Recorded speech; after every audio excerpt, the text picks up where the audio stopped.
The Apple Watch Series 11 and the Apple Watch Ultra 3 are literally just days away, with Apple's biggest event of the year going down next Tuesday, September 9th. So grab some popcorn, maybe even switch on theater mode on your current Apple Watch, because we've got all the last-minute rumors you need to know before launch day. Let's start with design. Remember when we thought Apple was going to do a big redesign for the so-called Apple Watch X? Flat sides, slimmer body, maybe even a new magnetic band system? Yeah, none of that happened with the Series 10. We just got thinner bezels and a slightly slimmer case. Now, technically, Apple never did an official 10th anniversary edition, so there's a tiny chance the Series 11 could finally bring something bold. But honestly, leaks have been dead silent. So the safe bet?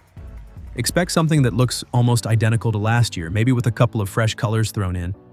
Fingers crossed we get more than the 3 aluminum finishes we had last year. Now for the Ultra 3, don't expect a huge makeover here either. The only design tweak being whispered about is slimmer bezels.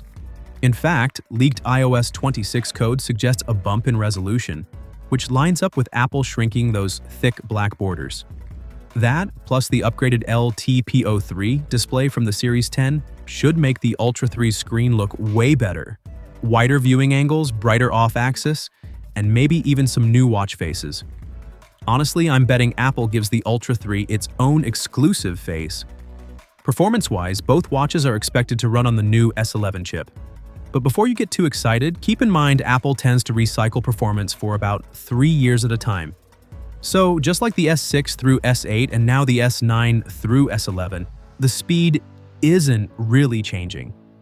Same dual-core CPU, same 4-core neural engine, 64 gigs of storage, and ultra-wideband built in.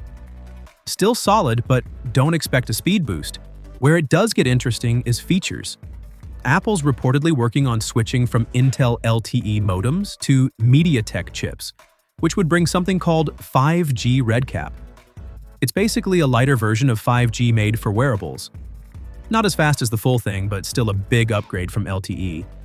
And for the Ultra 3, satellite connectivity could finally be coming. If you're out hiking in the middle of nowhere, this could literally be a lifesaver. Health features are also rumored to be getting a boost. Blood pressure monitoring is back in the conversation. Not exact numbers, but alerts if your levels look suspicious. And Apple might re-enable blood oxygen monitoring in the US after it was disabled last year. That would be a huge win. Battery life? Apple still officially says 18 hours for the regular watch and 36 for the Ultra, even though in reality they usually last way longer.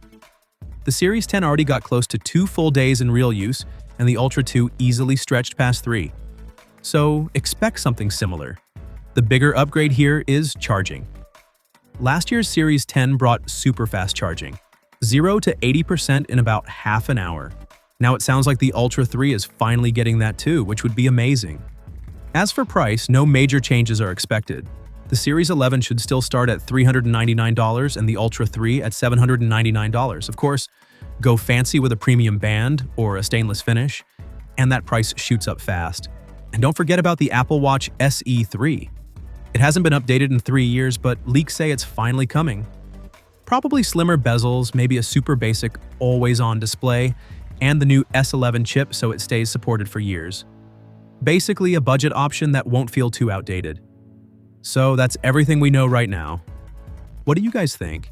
Is the Series 11 or Ultra 3 worth upgrading to, or are you holding on to your current watch? Drop your thoughts in the comments. Thanks for watching, and I'll see you in the next one.